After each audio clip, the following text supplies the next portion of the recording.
தாவேக்காவோட கூட்டணியில இருக்கிற காங்கிரஸே ஒரு முக்கியமான ஒரு போராட்டம் ஒண்ணு அறிவிச்சிருந்தாங்க. கண்டன ஆர்ப்பாட்டம். கண்டன ஆர்ப்பாட்டம்னா என்ன கண்டன பண்ணுவாங்க? ஆர்ப்பாட்டம் இல்ல, பொதுக்கூட்டம். கண்டன பொதுக்கூட்டம். பொதுக்கூட்டம்னா என்ன பண்ணுவாங்க? கட்சி நிர்வாகிகள் வருவாங்க. அவங்களுடைய கொள்கையை பத்தி பேசுவாங்க. பிளஸ் என்ன எதுக்காக அந்த கண்டனம் அப்படிங்கிறத பத்தி பேசுவாங்க.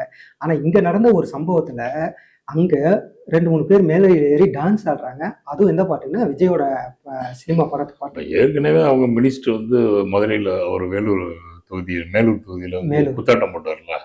விஸ்வநாதன். வாடி வாடி என் வாடி மினிஸ்டர். கைப்படாத சீடி அப்படின்னு ஆடினாரு. அப்புறம் வந்து அங்க இருக்கக்கூடிய மாணவிகள் காலெல்லாம் பிடிச்சி அது பெரிய இஷ்யூ ஆச்சு. ஆமா. அதுக்கப்புறம் மன்னிப்பெல்லாம் கேட்டாரு. என்னுடைய மகள் மாதிரி தான் நான் வந்து பாக்குறேன் அப்படின்ற மாதிரி அது ஒரு சர்ச்சையாச்சு. இப்ப அந்த அந்த கட்சி வந்து தாவேகாவுல இந்த கட்சியுமே சேர்ந்தாலுமே அவங்க எதுக்கு மாறிடுறாங்க? நீ ஃபுல்லா வந்து கண்டன பொதுக்கூட்டம்லாம் வந்து கண்டனம்லாம் தெரிவிக்க மாட்டாங்க. 4 குத்துப்பாட்டுக்கு டான்ஸ் ஆடுவோம், அதுதான் கண்டனம். எனக்கு ஏன் இந்த குத்துப்பாட்டு வச்சிருக்காங்க, அதுவும் விஜய் பாட்டு ஏன் வச்சிருக்காங்கன்ட்டு ஒரு சில பேர் கமெண்ட்ஸ் எல்லாம் போட்டிருக்காங்க. பார்த்துட்டு ஒருவேளை அது இருக்குமோ, ஒருவேளை அப்படி இருக்குமோ, ஒருவேளை இப்படி இருக்குமோ அப்படின்னு ஒன்று தோணுச்சு.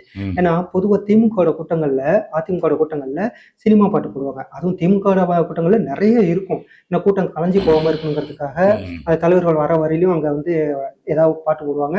அது ஓடிட்டு இருக்கும்.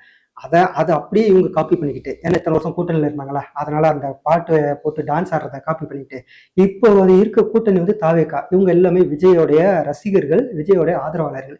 அதனால விஜய் அவங்களோட ரசிகர்கள் ஆதரவாளர்களை தக்க வச்சுக்கணும், கூட்டத்தில் உட்கார வைக்கணுங்கிறதுக்காக விஜயோட பாட்டை போட்டு விட்டு அதுக்கு ஆட வைக்கிறது. இப்போ திமுகவோட கொள்கையில பாதி எடுத்தாச்சு, தாவேக்காவோட கொள்கையை பாதி எடுத்தாச்சு. இப்போ ரெண்டையும் சேர்த்துக்கிட்டு இவங்களுக்கு தாவேக்காவுக்கு ஃபேவரா இருக்கும் அப்படிங்கிற மாதிரி இவங்க பண்றாங்க அப்படிங்கிற மாதிரி கமெண்ட்ஸ் எல்லாம் போட்டுட்டு இருக்காங்க.